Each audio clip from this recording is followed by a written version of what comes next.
야, 야, 야, 진짜, 야, 진짜. 야, 야, 야, 새끼야, 죽어! 야, 아이, 저 피야, 생기라고 죽어. Di tempat lain, Kim Son Yung, pacar detektif Han yang melihat berita tentang kematian Jong Suk, menangis sambil minta maaf. Lantas apa hubungannya Kim Son Yung dengan Jin Sok? Pelan-pelan nanti kita akan mengetahuinya, coy. Tidak lama setelah itu datang seorang kakek-kakek yang menakuti Kim Son Yung dan mengatakan, "Aku bukan pembunuh temanmu." Dan si kakek-kakek ini baru keluar dari rumah sakit jiwa dan menyuruh Kim Son Yung untuk membantunya. Scene berpindah ke Sophie yang datang ke asuransi Royal untuk bertemu dengan Mansio, yaitu CEO dari perusahaan tersebut. Dia meminta bantuan Mansio untuk mencarikan informasi tentang orang yang memiliki tato laba-laba di tangannya, atau lebih tepatnya informasi tentang pembunuhan ayah Sophie 20 tahun yang lalu. Tapi sayangnya semua data 20 tahun yang lalu tidak ada di dalam komputer. Karena data tersebut sudah terlalu lama, maka data tersebut disimpan di dalam gudang dan membutuhkan waktu untuk mencarinya. Detektif Han yang sedang menyelidiki kasus Jin Sok di rumah sakit tersebut tidak sengaja menghindari tabrakan dari arwah anak sekolahan yang sudah meninggal. Menyadari anak tersebut sudah meninggal, detektif Han pun berpura-pura mengangkat telepon dari seseorang agar identitas aslinya tidak diketahui oleh arwah tersebut. Karena Black yang sekarang sudah masuk dalam daftar buronan malaikat maut. BTW coy, rumah sakit tersebut sekaligus perusahaan asuransi Royal yang dulunya bernama asuransi Chunsu.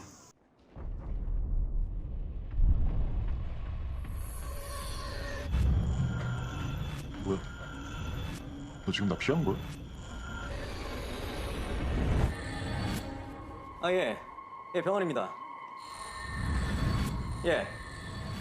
Scene berpindah ke Manso yang sudah ditunggu kakaknya yang bernama Oh Man-ho. Langsung memukuli Mansio karena artikel tentang Jin Sok sudah diterbitkan. Hal tersebut akan berpengaruh pada perusahaan Royal Asuransi karena Jin Sok adalah karyawan yang bekerja di perusahaan tersebut.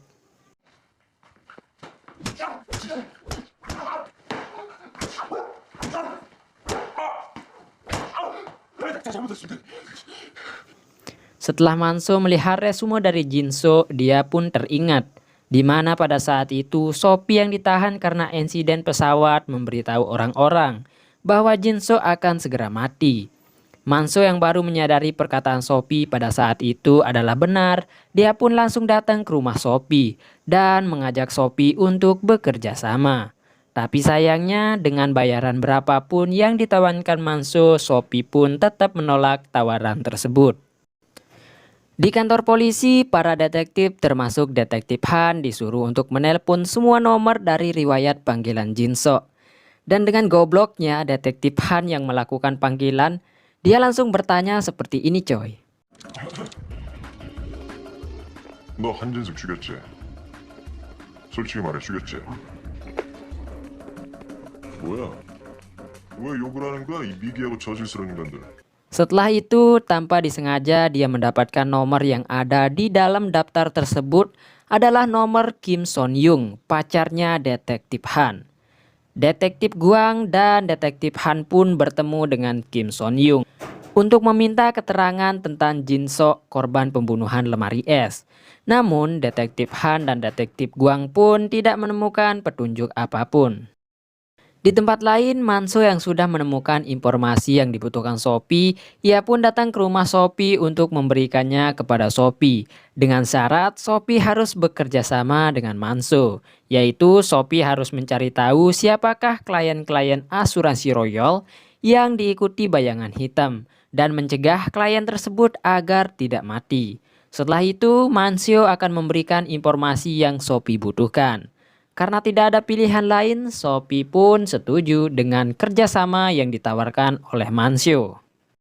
Keesokan harinya, detektif Han melanjutkan misinya untuk mencari 419 dengan mendatangi tempat adiknya 419 sekolah. Karena 419 sudah masuk ke dalam tubuh manusia, pasti dia tidak akan jauh-jauh dari keluarganya. Pada saat jam pelajaran, Sophie juga berada di sana untuk mencari tahu apakah klien royal yang sekolah di tempat tersebut diikuti bayangan hitam. Pada saat yang sama, Detektif Han juga sedang ngintip-ngintip nih coy. Dan bertemulah Detektif Han dengan Sophie. Setelah itu, Sophie melihat bayangan hitam yang ada di dalam tubuh salah satu siswa.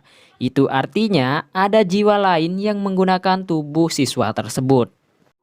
Tunggu, 맨 뒤쪽. 조금 남았어.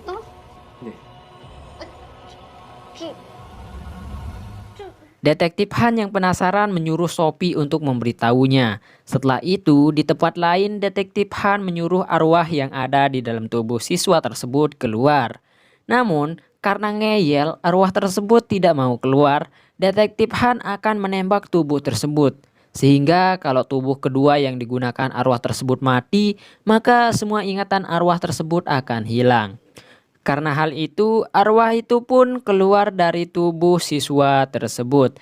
Dan ternyata itu adalah arwah yang menabrak Detektif Han di rumah sakit pada saat itu. Karena si Black tidak mengizinkan arwah tersebut menggunakan tubuh siswa tersebut, si arwah tersebut bilang bahwa 444 adalah buronan. Dan setelah itu, dia akan memberitahu pasukan maut bahwa 444 atau si Black bersembunyi di tubuh Detektif Han. Nah, karena hal tersebut, Black menyuruh arwah bocil tersebut untuk menggunakan tubuh itu lagi. Dan setelah arwah tersebut masuk, bocil itu bilang semua rumor tentang si Black itu tidak benar. Hahaha, kena tipu lo Black.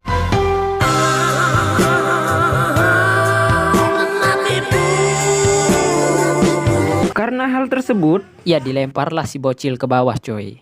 기억 못해. 한영사님.